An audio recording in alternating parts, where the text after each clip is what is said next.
ખાસ આ વિસ્તારમાં આમ તો જોઈએ તો અમે છેલ્લી એક ટર્મ એટલે કે 5 વર્ષ જ અમે નહોતા, પણ લોકો અત્યારે ત્રાહિમામ થઈ ગયા છે અને અત્યારે અમે જેમ ડોર ટુ ડોર જઈ છીએ તો તમે જોશો કે અમારી ટીમને સામેથી જ લોકોનો પ્રતિસાદ મળે છે અને ચોક્કસ કહે છે કે બા તમે 5 વર્ષ નહોતા તો અમને ખૂબ જ અમારા કામ જ થયા નથી, કેમ કે ગત વર્ષની જે 4ની પેનલ છે એ કોઈ પણ અમારી પાસે આવ્યું નથી, અમે એમના ચહેરા પણ જોયા નથી અને કોણ કોર્પોરેટર હતા એ પણ અમને ખ્યાલ નથી.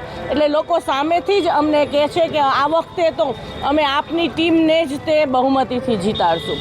સાથે સાથે જો એ લોકોના જે પ્રશ્નની હોય તો આ 5 વર્ષમાં એ લોકોને પાણીનો જે પ્રશ્ન છે કે ઘણી જગ્યાએ તો ખૂબ જ ગંદુ પાણી આવે છે, સાથે સાથે ફોર્સથી 5 મિનિટ પણ પાણી નથી આવતું. એટલે લોકો અમને એ પણ ફરિયાદ કરે છે જ્યાં જોઈએ ત્યાં, કેમ કે જે એઝ ઇટ ઇઝ અમે રોડ રસ્તા ને જે કરેલા હતા વોર્ડ નંબર 3માં એમાં કાંઈ પણ હજી આગળ વધ્યું નથી.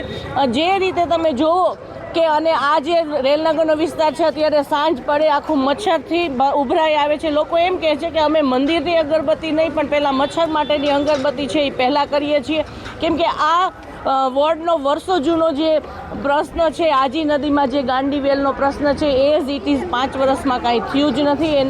એના માટે થઈને પણ લોકોએ અમને ખૂબ જ કીધું. સાથે સાથે જે અમે કરેલા કામોનું અમે કહીએ તો આ વિસ્તારમાં અમે રોડ રસ્તા ગટર પાણીની સાથે સાથે લોકોની જે પ્રાથમિક જરૂરિયાત એટલે કે જે આરોગ્ય કેન્દ્ર છે, બાગ બગીચા છે, એ બધું જે થયું છે એ અમારી જ તે જે લેખિત હતી રજૂઆત એના ઉપરથી આ 5 વર્ષમાં થયું છે. માત્ર આ લોકોએ એની રિબીન જ કાપી છે, પણ આ હજી આગળના કાંઈ પણ કામ થયા નથી. અમે આજે છેલ્લા 10 દિવસથી ડોર ટુ ડોર પ્રચાર કરીએ છીએ. લોકોની ફરિયાદો જે અમને મળી છે એ અકલ્પનીય છે. લોકોનું કહેવું છે કે ગત 5 વર્ષે અમે જે લોકોને ચૂંટીને મોકલ્યા હતા એને અમે કોઈ મોઢા જોયા નથી કોઈના. છેલ્લા 5 વર્ષ ચૂંટણી વખતે ભગવાનને જોયા પછી અમે કોઈને મોઢું જોયું નથી. બીજી વાત લોકોએ એ કરી કે અમારે અહીંયા ગંદા પાણીનો પ્રશ્ન છે, ગટરનું પાણી અને 2 પાણી મિક્સ થઈને આવે છે.